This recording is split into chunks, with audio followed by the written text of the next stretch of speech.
What's going on, people? Welcome to United View and welcome to the first of many road trips this season. The season starts, man, on the way to OT against Wolves tonight, 8 p.m. kickoff, Monday night football. Everyone else has played their games. They've got their points in the bag, most teams. And we need to start good. We need to start fresh. Ten Hag's been talking in the presser yesterday. Martial's back. He's fit. Martial FC are revived. And he's going to score a whole bunch of goals this season and stay fit.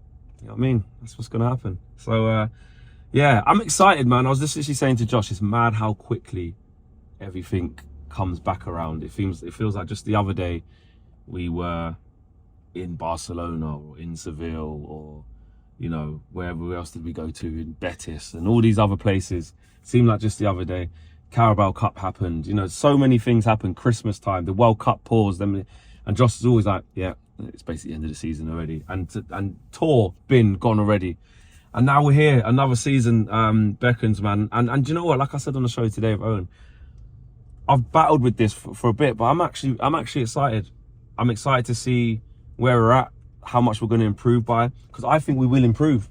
These could be my famous last words, and I remember that prediction you made, Flex, you're way off it. I don't know. I just think there's a lot to be excited about. There's a lot to be excited about. But for looking at today's game, you guys saw the preview we done with Wolves. But from our perspective, it's Andre Onana's first game. Now, every time I've highlighted Onana, either got lobbed or, you know, ended up tangled in the net, or, you know what I mean? So I'm not really going to go too much into the Onana thing. Maybe that is a bit of judge there. Let's just not highlight it a lot. But I'll put it this way. I'm excited to see him play his first Premier League game. That's what I am excited. But Mason Mount as well. Like, you know, like Owen spoke about it today on the show, and some people are already saying, oh, maybe we shouldn't have got him and all that. He hasn't even played a game for us yet. He hasn't played one actual competitive game. And even after this one game, may I add, whether he scores and plays a 10 out of 10 or he doesn't and plays a 0 out of 10 or something in between, it's still not a sample size big enough to judge whether the transfer has been successful. Just let the players cook, man. Let the players marinate. We got him. Let him settle down. Let him find his feet, and go from there. We know there's not going to be any Rasmus Højlund. I think the team will be like I've maintained pretty much exactly the same against Lens, apart from Wan-Bissaka. I think Wan-Bissaka will come in and start, but it's not a guarantee though, because like I said, my feeling is I do feel like Erik ten Hag wants the starting right back to be Dalot, ideally with Dalot's skill set, but Wan-Bissaka just basically won't go away. I love it, and we all do. We've seen how good he's been. But I think it'll be the same team, and I think we'll see. Do you know what though? You never know with the Garnacho situation. I know he was really good against Lens, and looked quite good, and at some stages in pre-season has looked quite good. But you just never know with Ten Hag with the Sancho one and how he starts managing Garnacho. Sometimes he still holds him back when we screaming out for him to get more minutes and stuff like that. Sometimes he still holds him back and Sancho gets the spot. So I'll be massively surprised. I wouldn't be massively surprised, sorry, if he didn't start Jadon. If he didn't start Garnacho and started Jadon instead. But if it's down to me, I would go for Garnacho. Because also as well, what we saw with Garnacho last year, it was obviously struggling more so from starting games, but when the impact off the bench needed to be got, he was on it. So that's a good sign. But then you usually think the other way around, where in terms of changing the game from the bench, Jadon Sancho isn't really the guy for that. He's a confidence guy, and if he's going to play decent, he's probably got to play him from the start. But listen, these players are paid a lot of money. They should do whatever the managers ask of them. You can't just get a new contract and say, I'm an impact player, or if you're Sancho, I can only play good from the start, or I can't affect the game. You got to get at it. Do you know what I mean? Antony, the curious case of Antony dos Santos, KG's guy. I'm expecting a big season. I need a big season from Antony. In fact, that's my title. I need a big season from Antony, because I'm not trying to put unrealistic, you know, pressure on him.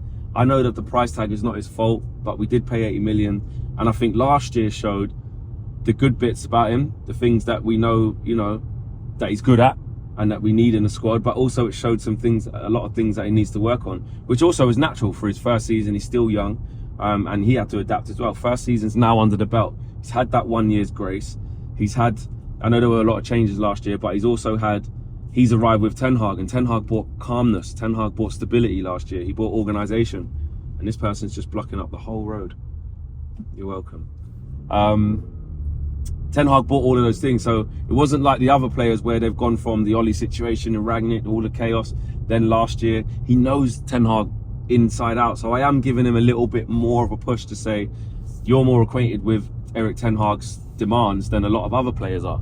So this should be second nature to you. But obviously, I know you're in a new league, a new country, so it all balances out. But to cut a long story short, I'm expecting a big season from him. I know me and KG spoke about it.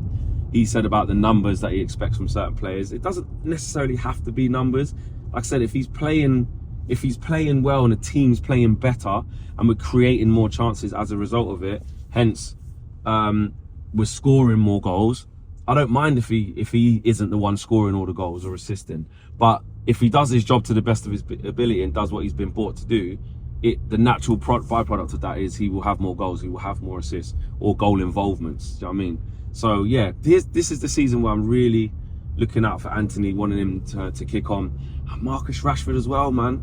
You know, I think he's going to be at it tonight as well. I think he'll probably play through the middle. You know, with Martial being fit, there's no way he starts. He hasn't played any minutes in pre-season. That's literally against every single rule and principle that Ten Hag has. We saw why Ronaldo wasn't able to start the first game this time last season, when it was Christian Eriksen playing in the false nine at home to Brighton. So there's no way Martial can go a whole pre-season not you know, playing a minute of football and start tonight.